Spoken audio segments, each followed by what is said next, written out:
Rima, big up boss Lesi.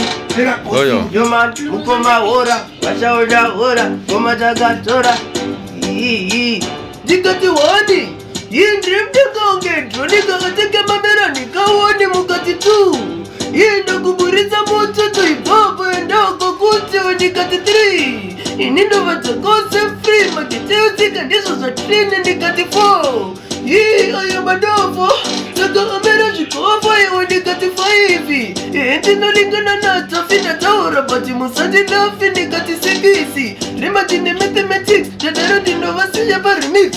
Saka elzampindo, mutapostindo, kurekare konto, nekasiba sundo. Angango pinda pese ndichiziya babanya urikito.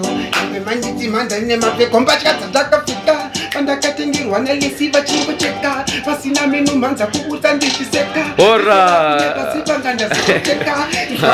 Ora! Siki rounds, kinenge kila ndisa sakanda pisa maramu.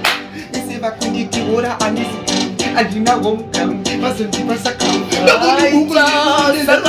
Wasilezimi pakudaka makshani, serarini pasando karantiri mu ekshani. Ndorova kafashan, zorova kamishen, tomukari maketo tanga kurova session. Wasilezim, diita ekeptin. Wasilezim dada kuyenda kusection. Wasilezim, dipeiwa makwesheni, kana shwanesa madepane makorection. Ino kashi njika teru ndasuva jamaika. Pakundila ika tunakasa malaika. Sipakera tunobuwa fanikipa ita streeti. Matengo kiji, naunakata ita kada nipotawa kombatisha ndiri nuku. Kombatisha rutu, antakera kuroto. Churo matagapo, musangu faniki. Isu skundiri, kufaranda kuda shutu.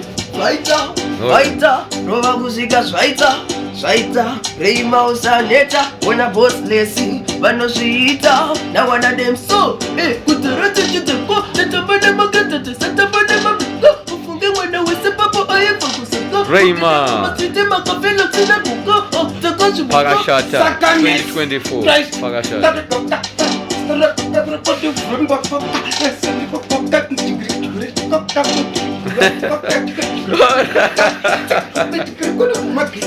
Goyo!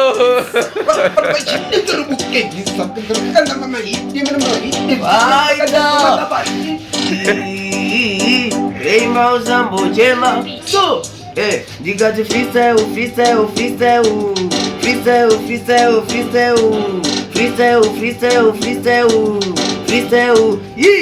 Napina mumositi naona mabondi tis constipated tis kotandina pitit kotandiswa chitis constipated kotandina putis ikazipavo.